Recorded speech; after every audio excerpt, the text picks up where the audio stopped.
Les pires champions à la WWE. Rey Mysterio en 2011. Le 25 juillet 2011, quelques jours seulement après le point culminant de la carrière de CM Punk, le petit bonhomme du nom de Rey Mysterio gagne enfin son premier titre de la WWE lors d'un épisode de Monday Night Raw. Après avoir remporté un tournoi pour couronner un nouveau champion de la WWE, vu que la fraude s'était barrée avec le titre à Money in the Bank qu'elle avait foutu dans son frigo dans lequel il y a même pas de bière. Oh là là, je suis straight edge. Rey Mysterio a gardé le titre de la WWE pendant 1 heure. Évidemment. Bah oui, pourquoi? Parce qu'en 2011, qui y avait à la WWE? John Cena, évidemment. John Cena sans titre à la WWE en 2011, pendant que Rey Mysterio, qui fait 1m40, était champion de la WWE. C'est hors de question pour John Cena et Vince McMahon. Donc après lui avoir fait plaisir, lui avoir donné un petit cadeau d'1 heure, voilà, amuse-toi avec ce petit titre. John Cena remet les pendules à l'heure et regagne ce titre 1 heure après lors du même épisode de Monday Night Raw, avant que CM Punk ne revienne avec la ceinture. Mais ça, c'est une autre histoire. Bray Wyatt en 2017. Vous savez, moi je suis un homme sensible, un homme déconstruit, un mec qui ne s'empêche pas de pleurer quand il le faut.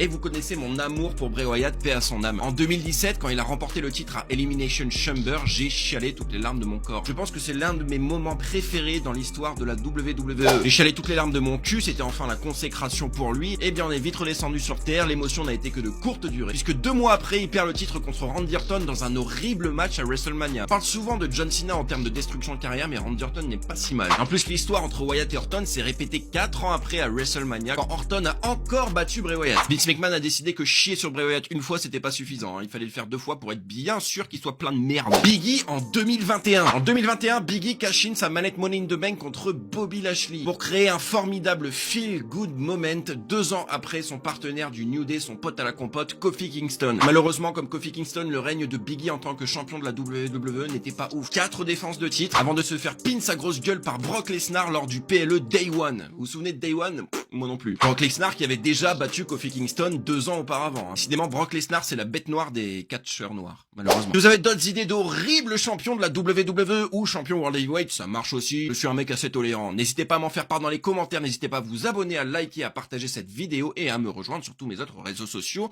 Merci à tous, à la prochaine et vive le catch.